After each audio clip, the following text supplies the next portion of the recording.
The final White Rabbit clue was revealed on last night's SmackDown, plus multiple debuts and a gimmick change on SmackDown last night as well. And a released WWE star looks to be returning soon. It's all in the wrestling news right now. Go home for Extreme Rules, and they bashed the White Rabbit over the head. Not literally. That's an RSPCA issue. But it was on SmackDown where they really went for it with this thing. So Triple H opening the show, quite a telling line, saying there'll come a time when you believe that everything is finished, but that is the beginning. And then he spun his microphone round as the camera cut away. Yeah. They cut back. There's a QR code there. No, yeah, I like it. I liked it. Why would he be in on it by turning his thing? What's he got to do with it? I don't know whether they were trying to avoid catching him go. I was hoping that it'd basically lead to him just having Vince 90s level meltdowns over who's messing with my show. Yeah. But either way, they really hammered it home. And the QR code was there. They had a White Rabbit in the audience, right? Hard cam side. So they had with the QR code itself, it takes you to www.com/10822. And you get the Little Pigs video from the other week, and over the top you hear the knocking of a door and "let me in" a creepy voice. Yeah. Let me in. I hadn't made that connection. How stupid am I? Little pig, let me in. I hadn't made that connection. So when it was 2 weeks ago we had or was it last week we had the wolf? And so we had the pig first, I think, and then it was pig and wolf, and now you've got pig, wolf, let me in. Yeah. So it's, Pig, wolf, let me in, or I believe did the pyramid stage at Glastonbury in 2007. During the Fox broadcast of SmackDown, I think we got it on BT Sports as well. As I go to a break, no QR code needed. We get a White Rabbit video game animation. Little White Rabbit jumps to a purple X, hops into the hole. And just in case it's not subtle enough, tomorrow night. Bray Wyatt. Bray Wyatt. Now. And then say it cuts along, to a video of Bray sitting in a chair. He's like, "Hi, Wyndham Rotunda here. I just wanted to let you all know I'm going to be coming back at Extreme Rules tomorrow night." What could it mean? And there was indeed, as you said, a White Rabbit wandering around the venue trying to get onto the hard cam as well. I believe as well, I saw on Twitter, I don't know if it's true, but somebody being going frame by frame on the video, and Huskus was, I saw a still where it was Huskus, so it's like, okay. Which, you didn't really need to hammer the point home any further, but just in case it's there. Just in case. All eyes on Extreme Rules tonight. Adam and I will be doing live reactions. You excited? I'm really excited. This is the first time for Extreme Rules in a good couple of years. I'm really looking forward to it. They've made us excited for a B show with I'm going to have an afternoon nap and everything. Yeah, you actually stay up and watch it. I always end up falling asleep halfway through the show, so I want to make it to the end this time. You saucy devil. That wasn't the end of the action last night on SmackDown, was it, Sam? No, because we had a debut, and not just any debut. So Hit Row were ready to compete in a match, making their way down to the ring. They get into the ring, they do their big entrance pose.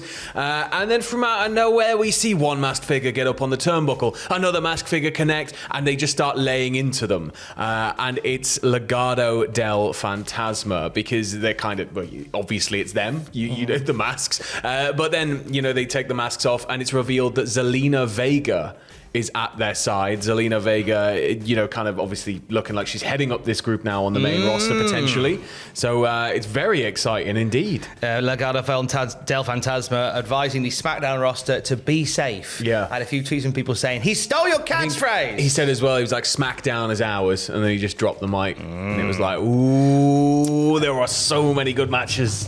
There's a lot of potential here. This led briefly to a trending topic on Twitter. Not Legado Del Fantasma, but Electro Lopez, who was conspicuous by her absence with this call-up for Legado Del Fantasma. Now, no details have emerged about what's next for Electro Lopez. Fightful Select and PW Insider reported that the call-up was simply for Santos Escobar, Joaquin Wilde, and Cruz del Toro, with Zelina Vega as their manager. It's a great bit of creative for Zelina Vega. Oh, yeah. Perfect for her.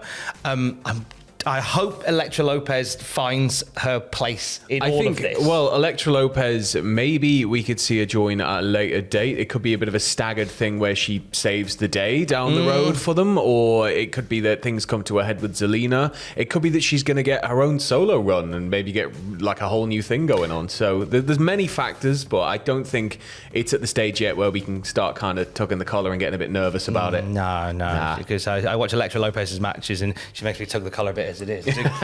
Quite fancy her. And she's like an imposing figure to have on the roster. Yeah. I'd like to see that come together. Also last night it happened. We've seen it coming from a mile off, and we get maximum male models attacked backstage. Maxine Dupri. She can't believe it. Can't believe it. Max, why have you attacked the lads? This isn't for me. I'm not Max. I'm not Max. You'll call me L.A. Knight. Yeah. Big pop from the crowd for that. So it's now LA Knight. You know, it's just. Well, currently at the ground floor. I can't wait to see what it's going to look like as we make our way up the building with him. Oh yeah. I mean, Christ, the guy's got star written all over him. He really all over him. He'll be in action next week, facing, I believe, Mansoir in singles action. That'll be the first SmackDown match for LA Knight. Was it me, or did it feel like LA Knight is an alter ego of Max Dupri that the family have long suffered with? Oh!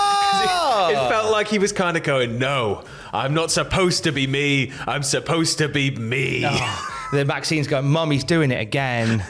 He promised he wouldn't. I'm on the next flight. Max, what are you doing? I'm not Max, Mum, yeah! Go home. Yes, mother. Come on. He's just running around the house in his boxers with like sugar. It'd be a great show. It was the first night on the blue brand for Wade Barrett at the side of Michael Cole. I thought he sounded great. I mean, naturally he's been doing really well. And so I think it was the right time to bring him up. He sat alongside Cole. Obviously, you know, somebody with a wealth of experience, no matter what you think of him, a wealth of experience in that position. So I think that it's just a natural fit, but it's sort of come at the same time as a bit of bad news, isn't it? Yeah, it's a bittersweet day in my top secret UK commentators Facebook group, as it was the same day that Nigel McGuinness was revealed to have been let go by WWE. This was reported by Fightful Select. McGuinness not factored into plans going forward after that commentary reshuffle. It did cross my mind to think, it's a shame you couldn't find somewhere for Nigel. I guess he's doing level up on NXT. Oh wait, no, he's not even doing that now. No, I mean, it's the one thing where he's had such a long run and such a long career that you couldn't be annoyed with him at all if he just went, you know what, that's it, I just want to retire. But at the same time, part of my mind immediately panged, and it was like, well, Ring of Honor. And it was like, he could be a very good benefit to that, I think. If they wanted to mix up commentary, potentially, I know Ian Riccaboni and he would work well together. I don't want to count out any of the other great commentators that work for Ring of Honor, but I hope he finds his place again. Oh, for sure. I'm sure he will. He's, And it looks as if another release star could be making a return to WWE. Who are we talking about, Sam? So there was a Viking-themed video package, so I think you can already tell where this is going. We saw two big shields, a figure in a fur coat with like a Viking crown going on. And then there was a male voice that spoke a few lines and finished with, only the foolish confuse absence with weakness. And then a female voice says, when the gods speak, I listen, Valhalla awaits. And then obviously there's a couple more kind of dramatic flashes and then a big cut to black as the music crescendos.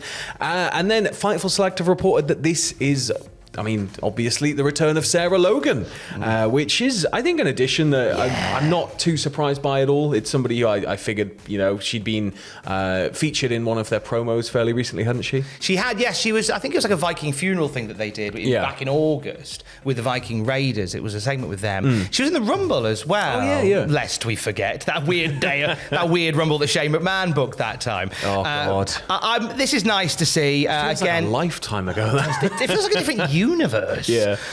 It's this is nice to see. I've always enjoyed Sarah Logan's work as sort of like a wild character, and if you really are gonna go all in on this Viking persona, I think there's some fun to be had. Well, this is it. For me, it's maybe a little bit too serious, but at the same time, you kind of got to really drill it home, haven't you? They are to be taken seriously. You don't want it to be kind of comedic at all, but I think that's just because my taste in wrestling lies squarely in the cheese section. Oh, man. But I'd be all for some more like like John Nord Barbarian style stuff. But Vikings very popular in modern pop culture. We had obviously the success of the large series, Assassin's Creed, went there with Valhalla. So it's kind of, I think, go in there super serious.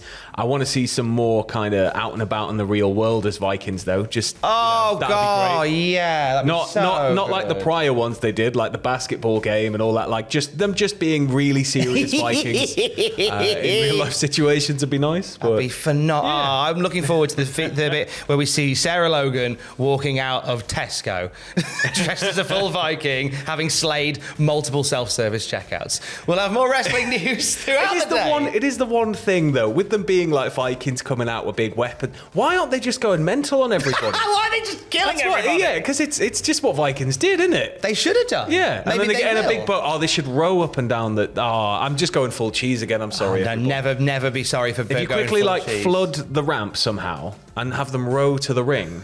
We've got to do that at a Mania at some point for them. Row them to the ring. You're threatening me with a good time, mate. You're threatening me with a good time. More wrestling news throughout the day at cultaholic.com. Stay safe. I love you. Bye.